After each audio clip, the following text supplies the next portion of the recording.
Hello guys, welcome to Sliparebackens Finsnickeri. My name is Daniel. In today's short video we will do some template routing. We will be routing veneer in the shaper, and this will be inlay work out of 1.5 millimeter or 1/16 of an inch of ash veneer. And we have 19 millimeter MDF templates. They look like this. There are a couple of different ones. And we attach the veneer to the template, something like this, with a little bit of double-sided tape, just a little bit, so it won't get stuck in the fibers. And it's not really strong enough for use when shaping, but it's strong enough to keep the veneer in the right place when we take it apart and put it in a new position and so on. And when we do this shaping of the veneer, or if it's real wood, doesn't matter, but we need to be very careful so that we always route what I like to call downhill. And what I mean by that is that if we have a piece of veneer or wood, doesn't matter. Let me see, can you see that? Yeah, here we go. And we're gonna route like this shape here. We need to do different on this side compared to this side. So we have the grain direction going like this. And that means that from this top point here, we want to go, imagine that this is a hill. We want to go downhill with the cutter, and we want to go downhill with the cutter. So that means that the cutter, if I draw it like this, and there are the knives coming out, and it's running in this direction, turning in this direction like so. When it goes down here, it cuts the fibers off really nicely. It will be sharp and clean.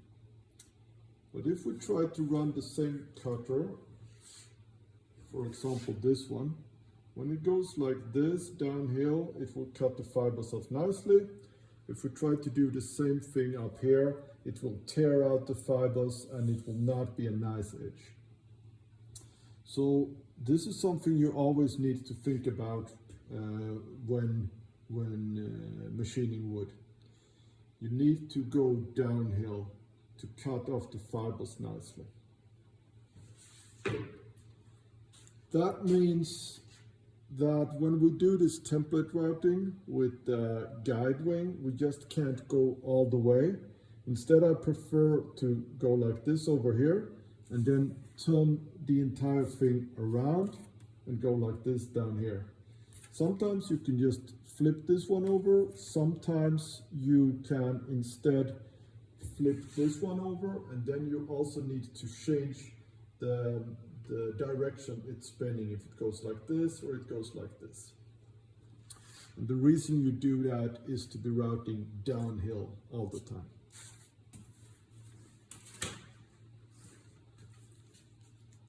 And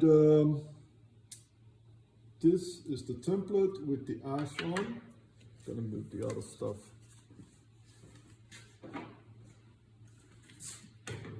And the machine, the cutter head is now set the wrong way. It's gonna rotate like this. We have a guide bearing on top here, and this is our starting pin. So this little piece, we will now put it in like this, clamp it down, and then shape it. But if you start with the cutter, it's a 125 millimeter diameter cutter, spiral head. That's a 5-inch diameter cutter. It has a guide bearing on top.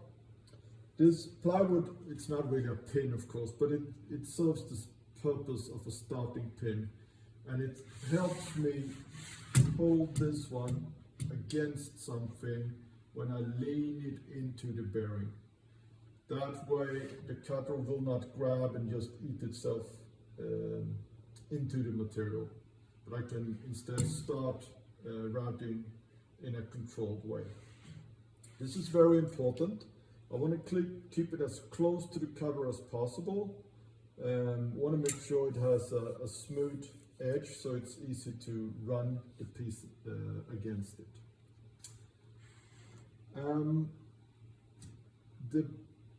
The guide ring will be registering against this MDF surface here. And this one will be sitting like so, on top of this MDF. This MDF will be contacting the plywood. So that means that this is the registration where I start, and then it goes over to be here between these two. That is not a problem. They can be different, that this one registers here and this one here, no problem in itself. We keep this piece on top of this MDF board here, same thickness, and this serves two purposes.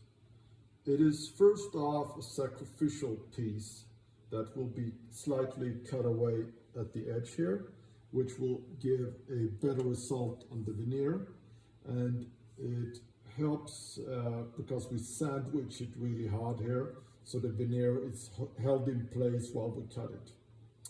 Second off, it's also a great safety feature because I get this big thing to hold on with my hands far away from the cutter.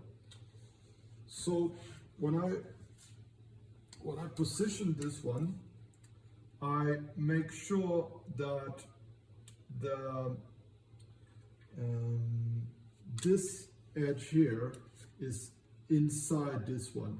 So I will cut away the veneer and then I will cut into this one just a little bit. That way I get the best result. I also want this one to be slightly on the outside of this one so it doesn't interfere.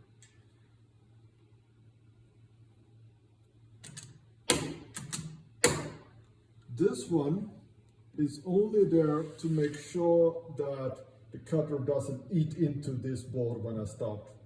So I have this one to help me, and this one is extra safety. This one is there to prevent this one from moving, and also to prevent the cutter to eat in behind the cut. So these are making it safer for me and also easier, so I can only focus on what's happening here. These are Bessie self-adjustable, I think it's called toggle clamp or something like that. I like them a lot, they're easy to screw down where you need them. In this case, you saw I clamped them quite hard. In this case, they will introduce a slight bend to the MDF piece because they're screwed down here and they push down here.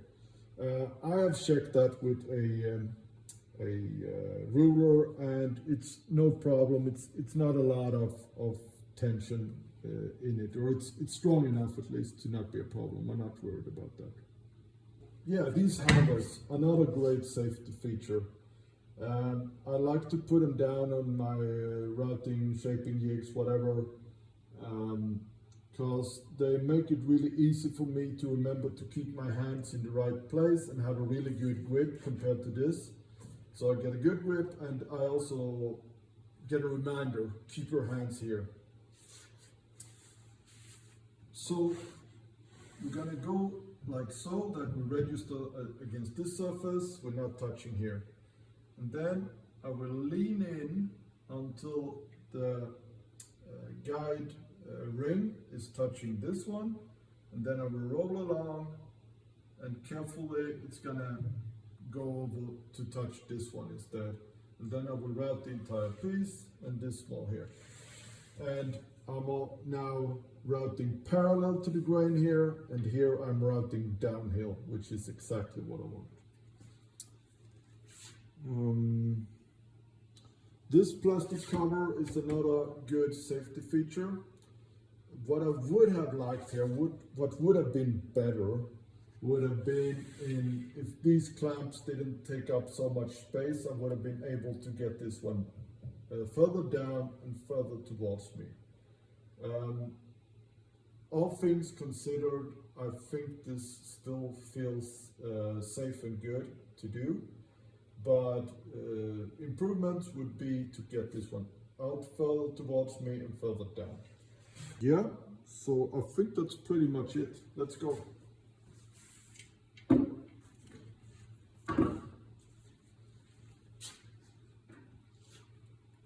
So now it's going to spin the wrong direction, and I'm going to go from left to right.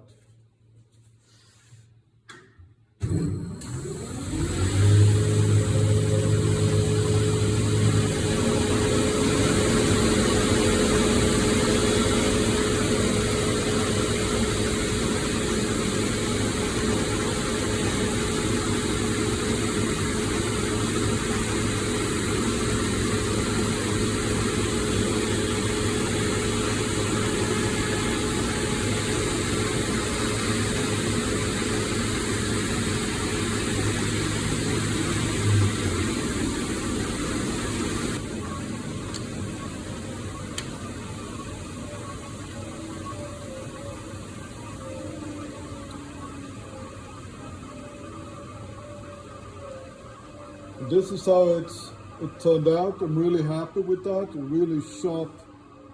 Really sharp corners, and yeah, turned out really good. Well, that was just a short video showing some shaping. Thank you.